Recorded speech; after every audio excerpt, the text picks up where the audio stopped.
Yeah, it came from, seeing the European festivals and thinking, oh, my band will never get that big. I wish I could play a festival. And then my co-founder, Jesse, went to Wacken one year. He came back, talked about how great it was. And then I saw something come up in Kamloops, a little underground metal festival called Metalocalypse. And I went out to that. And it was just some guys rented a generator, set up in the woods. I don't know if they had permission to do it or not. It was suddenly attainable. Like, this is a festival, but I could do this. Hey, what's up, Vox and Hops heads? I'm Matt, the vocalist of Cryptopsy and the host of the Vox and Hops Metal Podcast, brought to you by Sound Talent Media and Evergreen Podcasts, where I sit down with fellow metal musicians, talk all about their lives and music while sharing killer craft beers. I hope that you've all been having a killer week. I most certainly have been. Now, in today's Artist Spotlight, I'm very stoked to be shining some light on Nomad. Get ready, everyone. Here is their killer track, Blood Moon.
Damn, that was sweet.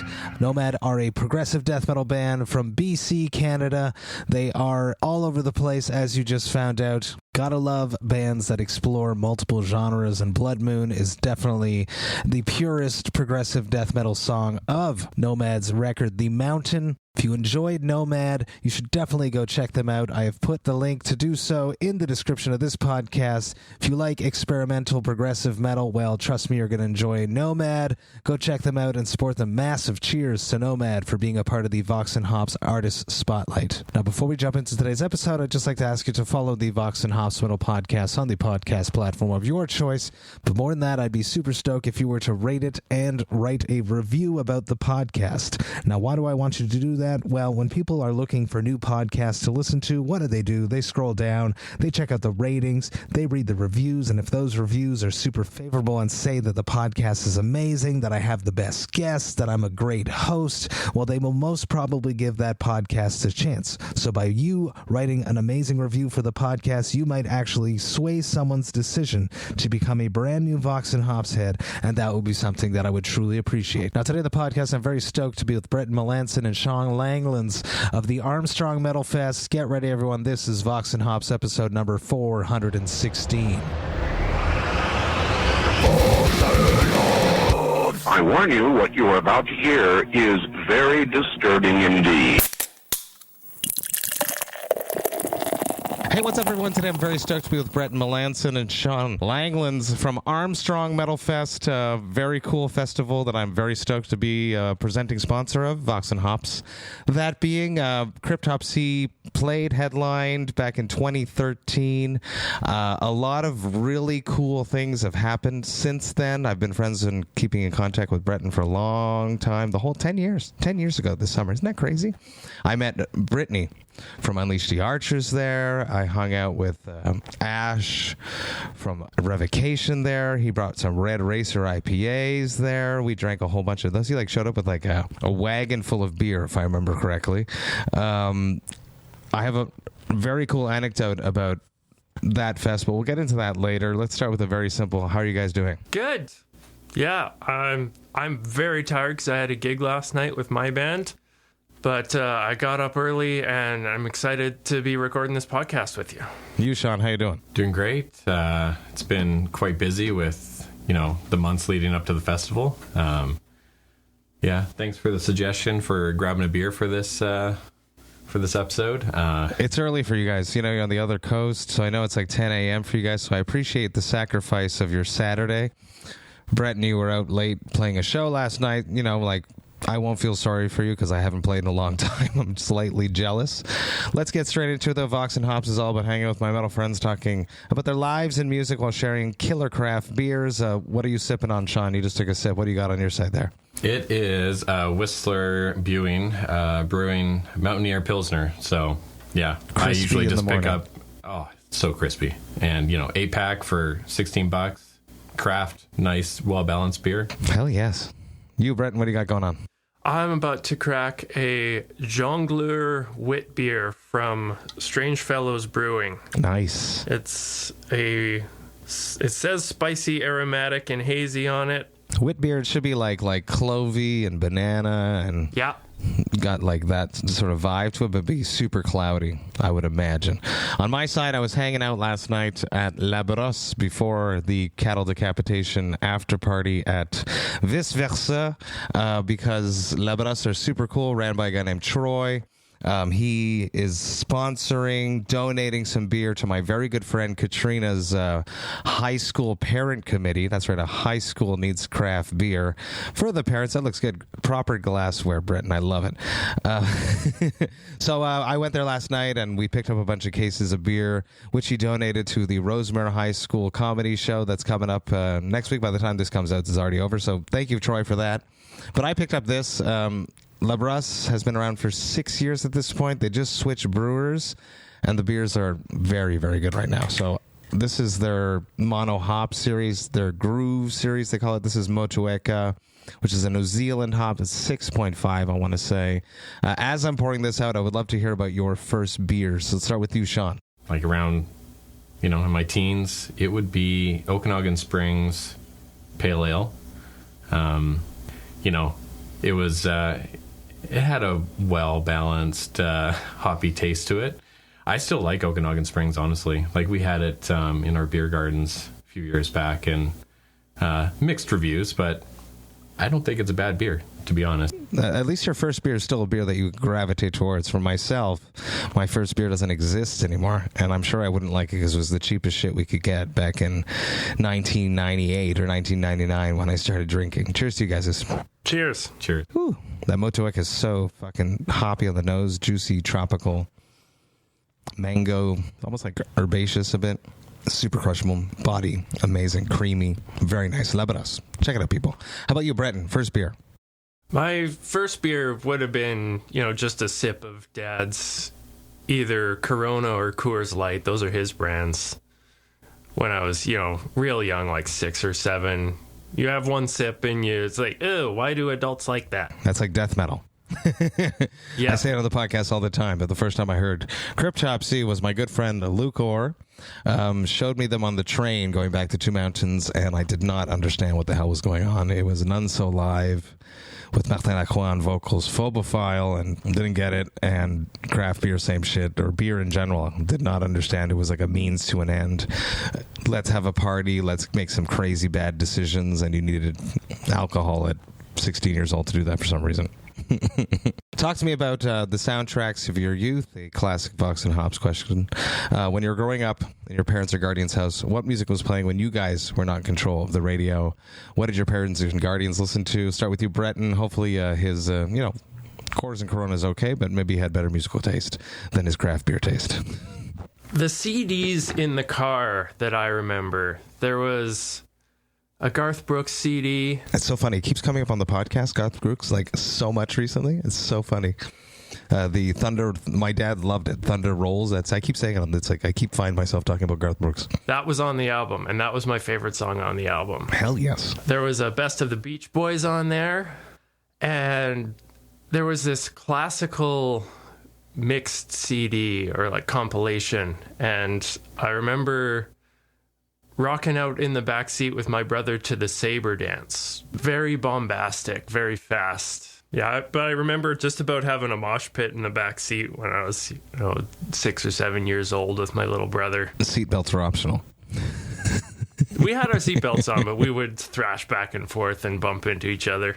How about you, Sean? What were your parents into? I was raised by my mother. Her musical tastes were very bland. I've honestly just erased it from my memory because there wasn't any too prominent, exciting, gravitating towards that music.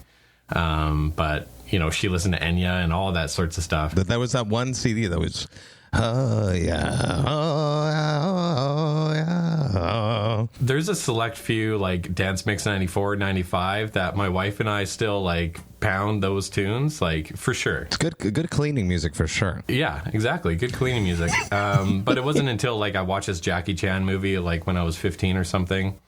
I had to discover metal on my own. So, and Let the Bodies Hit the Floor. That was the first metal song.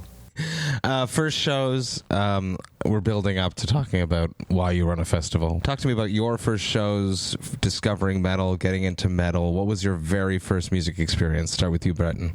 The first live concert I remember going to was the Moffats, Jan Arden, and Amanda Marshall in an outdoor concert at a place called O'Keefe Ranch out here in the Armstrong Vernon area.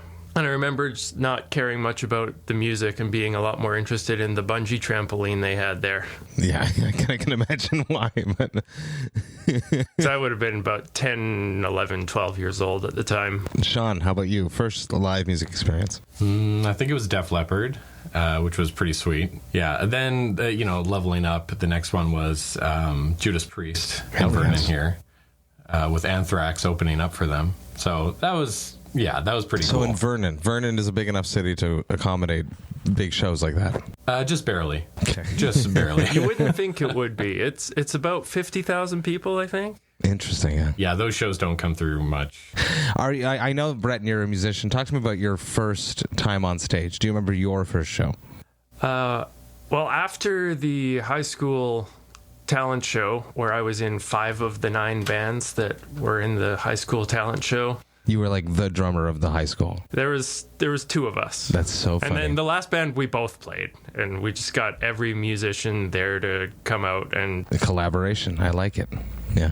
Yeah. And you don't consider high school a real show because I feel like I had just started and it was like practicing for shows. And then afterwards we had the first show where, we talked to a promoter, book a venue, or the promoter booked a venue, getting into all the logistics of setting up a show.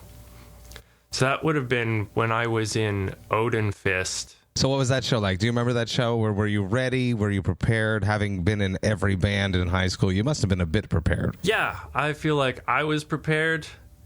The sound guy wasn't. I had 2 kick drums. He had 1 kick mic, one of those. And then I learned about triggers that night from the other drummer who had 2 kick drums and had a trigger set up. You were like, don't trust anyone. But it was a good show. I was in film school at the time, and I had some of my classmates film the whole thing. So that show is on YouTube. For good or for bad, I'm happy my first show is not on YouTube. I can see how far I've come. I'm very happy that the internet didn't exist when I was in high school, and that YouTube wasn't around when I started with Cryptopsy, because those first Cryptopsy tours, I was atrocious. Just I needed to grow into becoming a death metal vocalist, and I feel like I'm finally comfortable. If we can jump back to first shows that we've been to, the first show at a bar where I was old enough to get into the bar was you. No. Was it that tour with Origin? Yes. Was it in Upper Vancouver? What's it called? Kelowna? Does that make sense? Kamloops. It was in Kamloops. That was a horrible show. It was so bad. I liked it. That was a horrible show. The PA blew up. I remember that night. But that show was fucked up. The PA was shit. I couldn't hear myself. I remember. I guess that I learned a lesson that night too, that I need in-ears. So, I liked your intro sample where you have the guy making fun of. That was a big mistake. We can talk about that. And I don't know if I've ever said this on the podcast. We might have spoken about it a bit. We were on tour in Europe. It was my first tour with Cryptopsy in May 2008. And the backlash of The Unspoken King was coming out online on SMN news forums, which is dating the internet. And we got really drunk, as things happen. And we came up with this idea that we're going to do this shit. And then we came home. We had 3 days off, I think. Like, arrive home, had a day off, and then we were leaving the next day to go to Summer Slaughter.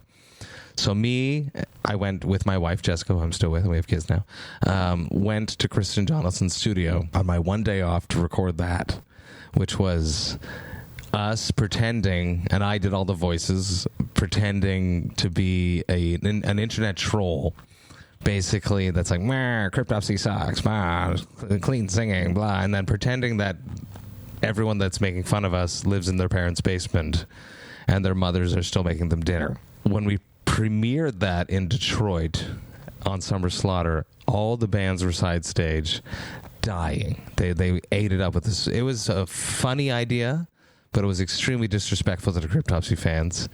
And I feel like hindsight, you always like see things clearer. It was a huge mistake from the band, and it made the impact of The Unspoken King was so much worse because of that intro. It was funny. It was fun. We could have like done it for ourselves, but to showcase it and have it be the first song that plays on MySpace back in the day was not a respectful thing to do. So long story just to go, Sean, are you a musician? Have you ever played a show? So yeah, I'm not really a musician, more of a creative. Like I will jam. I love jamming, picking up guitar. Guitar. Yeah, guitar around a campfire. There was hopes and dreams. We wrote songs, and it was just like we found a rhythm and we went with it.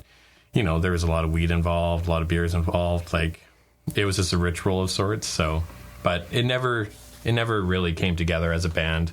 But we did play one basement gig, and that was a lot of fun. Armstrong Metalfest is coming up July 14th to July 15th, 2-day festival. I headlined it. It was a fucked up day. We'll talk about that. Let's start with that. Zimmer's Hole had played, and they set the roof on fire of the arena. What's that story? Tell me about that. The band was West of Hell, but it's the same singer. Yes, thank you. Sorry. Yes. Yeah. So that's the reason we have to put no pyro in big letters when we contact bands now. Because what is he? He like grinds metal? Isn't that what he grinds metal for their stage show some of the time? Yeah, he's just got looks like a mic stand, but it's just a vertical chunk of metal, and he gets an angle grinder out and sends sparks into the crowd. Why did you build a metal festival? Why? You're a drummer, you were in like so many bands. You did, like, from myself's perspective, did you build this because you want to play a festival that's successful with all these bands? Yeah. It came from, seeing the European festivals and thinking, my band will never get that big. I wish I could play a festival. And then my co-founder, Jesse, went to Wacken. The best. Yeah. One year. It's so good. He came back, talked about how great it was. And then I saw something come up in Kamloops, a little underground metal festival called Metalocalypse. And I went out to that. And it was just some guys rented a generator, set up in the woods. I don't know if they had permission to do it or not. It was suddenly attainable. Like, this is a festival, but I could do this. And I talked to Jesse because I know he's got good connections. He is the bass player in Odenfist. You threw this idea towards him. What was the first year? How many years has AMF been happening? How many years has Armstrong been happening? Let's let the listeners know. The first year was 2009. My God, okay. At my parents' farm. We set up flat deck trailers as the stage. We ran extension cords from Dad's shop. Dad cooked burgers on his own birthday for everyone. We had 11 bands from... Yes. The Okanagan scene. He's going to be cooking burgers again this year. He's part of the Lions Club in Armstrong. Amazing. Who are doing a burger. So it's all local bands. Just you had to start and just make it happen to have a precedent. At what point did you think it was okay to start? And how did you grow this into what has become? Like, contacting booking agents and getting that to go? Yeah, well, year 2, we upgraded from 2 flat deck trailers to 4 flat deck trailers. Wow. Still like 4 stages, or like you just made the stages bigger? 2 stages. like one flat deck trailer in the back with the drums on it, and then one with all the guitar players in front of that. Building canopies to put over. Is that something you learned like right away? Like because of did it rain the first year or? No, just trying to be prepared. But in the process of doing that, we were using my dad's tractor, and the emergency brake failed, and it rolled down the hill into my dad's trailer. No. With a giant spike on the front for lifting up hay bales. And now the wheel on Dad's trailer has an extra hole in it. So that was the last year you did it on the farm. That was the last year we did it on the farm, yes. The next year we went to the location it's been ever since, the IPE grounds in Armstrong in the Hassan Memorial Arena. The IPE is a huge fair that comes to Armstrong every year. It's got hundreds of thousands of people through the gate. Really? Was that like the like when you were conceiving this at the beginning, was a goal to have it at IPE? Was that like something that you conceived, like you were like putting into the universe, and you've achieved that in year 3? No, we weren't picky about where we were going to have it. You were happy with the farms. I think if I played the farm stuff, it's cool, and Wacken's at a farm. Yeah. So it makes sense there, but just to have facilities there, like toilets, yes, is helpful. Like, what did you do the first 2 years for toilets? Did you bring in porta potties? Yeah. Damn, that's the worst day. If I'm on tour, you wake up, yeah, you got to take a shit, and it's fucking hot out, and you're taking a shit in this sweaty ass porta potty. Yeah, the worst. It's like that is not a cool. It's like I'm, as much as I want to go on tour again, these are these moments that I do not want to live again. I work in trades now, so I can relate. 100%. Year 2 was too big for Mom and Dad to let it happen on their property again. Was there that many more people, or is it just? Yeah, there was probably 250 people. That's pretty good, man. Yeah. So it just kept growing and growing. You kept like booking many bands. Like setting up this episode, we had discussed in September, because we've been talking about me sponsoring for a long time. I had such a good time in 2014. Just the experience, the way you were just taking care of us, like so careful, taking care of us. My anecdote that I was mentioning before, I'll bring it in now, is we were in the hotel and we were going to record when I got home the next day after coming back from Armstrong, Detritus. And I recorded my vocals the next day, but I wrote the lyrics to Detritus in Armstrong, wherever our hotel was. And I wrote the whole song that weekend. And then I went home, and me, Chris, and Flo got into his minivan because he had parked it at the airport. We drove to his studio right after Armstrong. And I don't know if you remember that weekend, but we had a lot of fun. We lied down for not long. You lied down for less than us and drove us to the airport.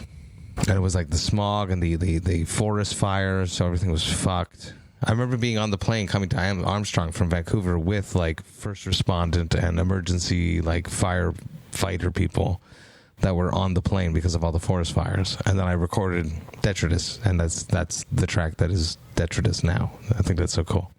I recorded the rest of Tome 1 much later, but Detritus was written in Armstrong. That's awesome. It warms my heart to have that connection. So talk to me about building this fest and the complications that tie into creating a festival. Logistically, and from my perspective, is Armstrong is out there. So it's not like Milwaukee Metalfest that's happening today as we record this episode, which is dating the episode. I was at the Halo Effect Unearthed show 2 days ago in Montreal. So all these bands have like planned tours to hit a festival. Armstrong is out there. How do you like talk to me about the complications and the struggles that you guys have hit over the years organizing a festival in such a remote place? Yeah, we have to spend a lot on flights. Yes. We don't like doing that. This year, Fallujah booked a tour to come up to us, so that was awesome. See, that's cool. Is it tough to keep it going, to keep it creative? You must have hit so many walls over the years, but you're still doing it. Yeah, we've had a few times where it financially did not do well. How does that work? Like, you're at the point like where you're gambling everything, and you have sponsors, you have vendors, you have bands coming up, you have to rent the IP grounds, and you take a gamble, basically, like a promoter, basically, because you're a promoter. Yeah, we do. There was one year where I had just had a baby, and Jesse and Mike, who's no longer part of the organizing committee, but we definitely appreciate the work he put in for several years there. They went and got higher paying oil rig jobs to pay off Armstrong Metalfest's bills, and they saved the day and kept us going. Did that like reorganize or reevaluate how you approach creating the festival for future years? Yeah, we realized we can't grow too big too fast. The pandemic, was this before the pandemic or after the pandemic? It was before the pandemic. Interesting. Okay. Because the pandemic was definitely like a fuck up for everyone. Like, just everyone was ruined. Yeah. No, we had 2 years off because of the pandemic. Talk to me about this year specifically. What are you excited about? I like this. The lineup's sick. 2 days. Fallujah, Warbringer, Enterprise Earth, Veil of Anath, Senate Passage, Nomad, other bands. Talk to me about this year. What is exciting for you? Was it hard to put together? You didn't invite Cryptopsy, but that's okay. I've been thinking about inviting you again. We don't want to repeat ourselves, but...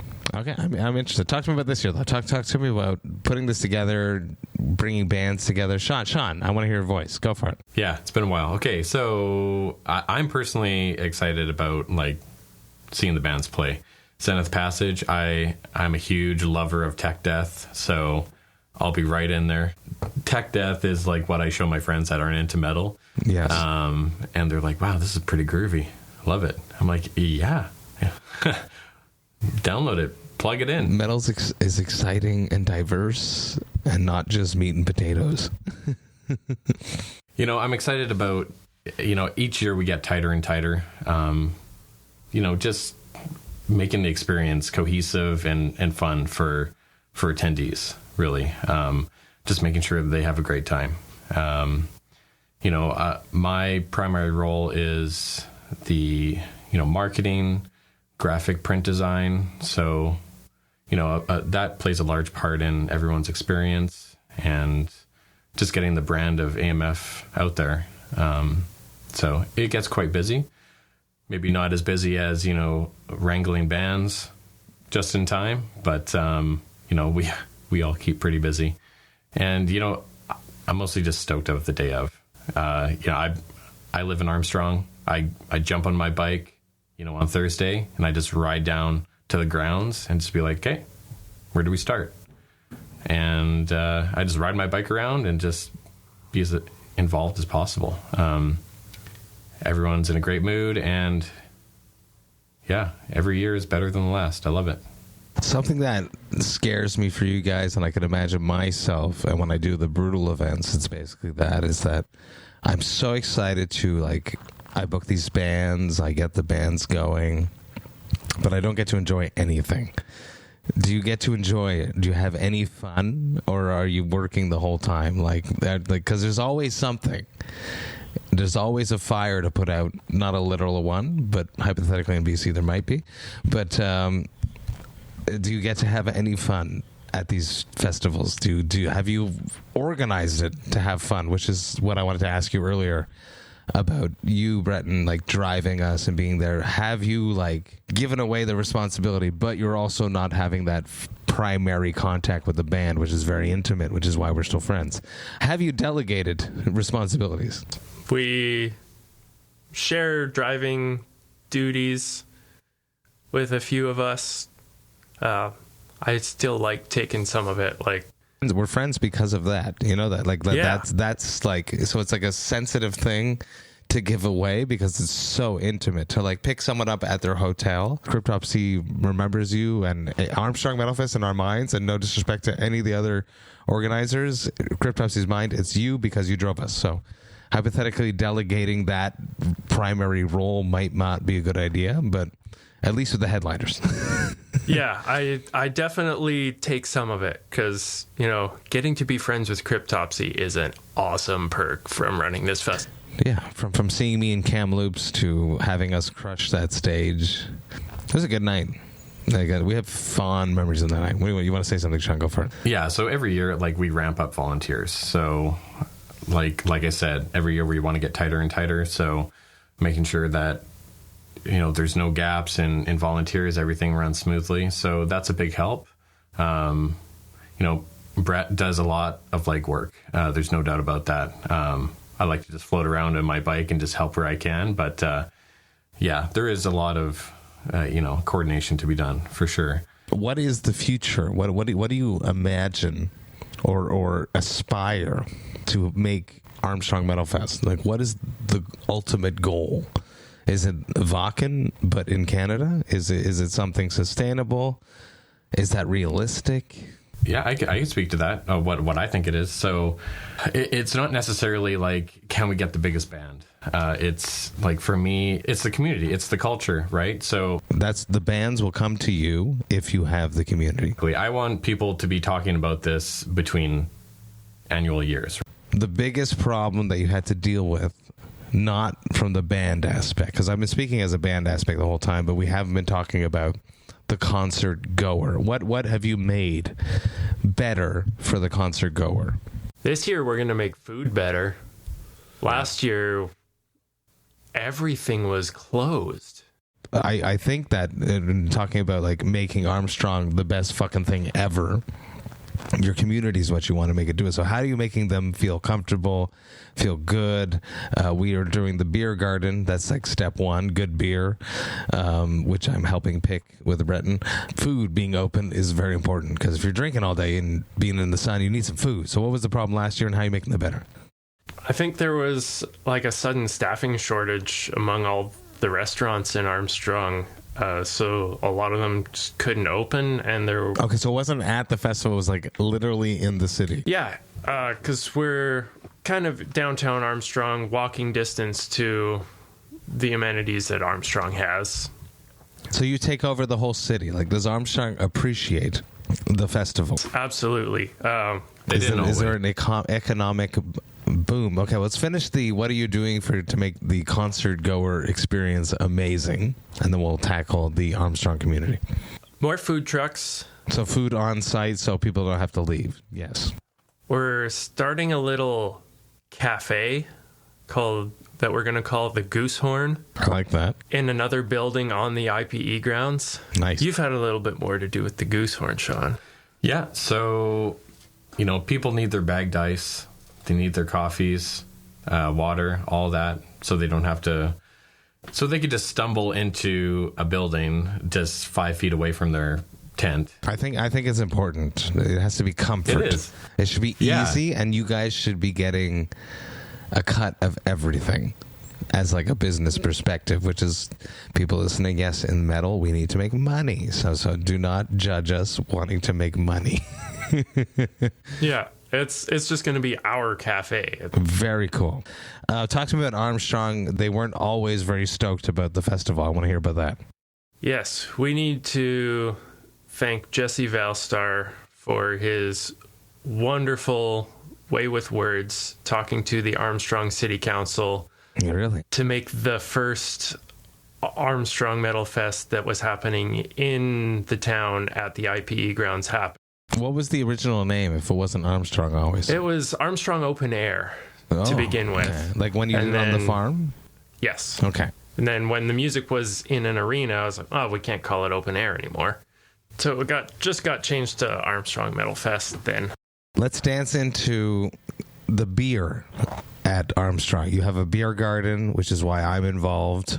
When I was there in 2014, I don't feel like you had a beer garden. I think it evolved after that. Talk to me about creating a beer garden at Armstrong. It was probably there. I think we've always had one. I think I was just drinking free beer from Revocation.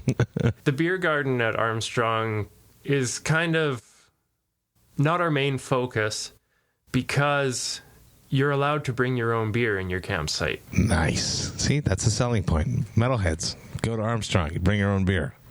So we make sure there is a way for you to have beer in the venue, because you can't bring your own beer from your campsite into the venue. No. But you can go back and forth, crush some beers in your tent, come back for the next band. It's always been there, ready for those who need it. And yeah, since you've gotten me into craft beer so much more, I appreciate your interest. Yeah. I wanted to bring that in a little bit more, have some more options, something I wanted. I wish that I was of more help. If it was in Montreal, if it was in Quebec, I would be so easy. But I'm not friends with everyone in BC, sadly. So we've been you've been sending me options of what's available, but you guys have a restriction to keep it at a 355 ml, which limits the selection. So I'm trying to create the best beer list available for the beer garden, and it's going to be killer. I'm confident that with your tasting abilities, it's going to be beers they're going to enjoy. Talk to me about playing your own festival. It's something that was like a goal for you. You're doing it now. Is it still fun? Is it something that you're excited to do? Do you feel selfish putting yourself in a good place? Nomads just dropped a record. Ben, I was with them last night, wrote a killer review on the VOX&HOPS album review spot for the record. Talk to me about showcasing your own band on your festival. Is that something you're comfortable with, or is it weird? Well, it was kind of the whole reason for starting it in the first place, so it's not that weird. We did take a step back. Jesse and I, the two co-founders, we decided there's going to be a rule that the same band's not going to play the festival 2 years in a row. We take a year off now, play every other year with our own bands. Talk to me about the future of the beer garden. The thing that if you were in Quebec there, I would have easily made you a festival beer. If you could have a festival beer, what style would it be? I don't know if I'm the right one to choose that now, because the point I'm at in my craft beer journey, I'd just be picking my favorite beer, and it's maybe not everyone else's. You're so nice. You need to be more egotistical and just take control. Sean, how about you? What would the festival beer be? Yeah, so you could have options for sure. But I think you're drinking a very good option, and that's what my brain would gravitate towards. I would gravitate towards a Pilsner or a lager, 100%, yes. and make sure that it's by a craft brewery. So there's a little bit of hops in there, right? Of that hoppy taste. So a crushable lager is definitely what I would suggest for you guys. Yeah, if you could ever do your own Armstrong Metalfest beer, that'd be amazing. I feel like a Kolsch would be great, but then you get a bunch of people that don't know what that is. Something that people can drink all day. You sell it all. You put it in a keg. No branding. You create just the image of what the beer is. No cans, no printing of labels. It's just the illusion of grandeur, which is what I like to play with a lot there. And that would work. That would be super cool. You could hypothetically rebrand anything that you have. I typically talk about mental health. Mental health is important. If someone's not feeling well at your festival, where should they go? If someone parties too hard, if someone drinks too much and is dehydrated, if someone takes hallucinogenic drugs, which is their choice and they can do that, I don't encourage it. We have St. John's ambulance on site, and they are trained to deal with mental health crises. We also have Interior Health's harm reduction team that's going to be on site. And we do have a dressing room in the arena available if someone is having a bit of a mental health crisis and needs a quiet place to get away from everything. One last question. Classic VOX&HOPS wrap-up question. What are your hangover cures? Electrolytes, man. Oh, yeah. Get those salts in there. It's funny, because the salts make you drink more water, which is why it works, because you're basically just extra dehydrated. How about you, Bretton? A quick workout and an ice bath. You look good, man. You've been working out. I like it. Have been. I've lost 20 pounds. I can tell. You look good. I'm fighting the hops. Everyone get ready. It's coming up. Armstrong Metalfest. It's a massive festival. Northern BC. So goddamn cool. I've headlined it. It's one of my favorite Canadian festivals. This year is showcasing Fallujah, Warbringer, Enterprise Earth, Vale of Panath, Zenith Passage, and Nomad, which you heard in the intro of this episode. Massive cheers to you guys. Thank you for hanging out with me. The least thing I can do was showcase this festival. I'm a big fan. Cheers to John Asher, killer publicist that's helping you guys spread the word. Thank you for hanging out with me. Massive cheers. Cheers. Cheers, Matt.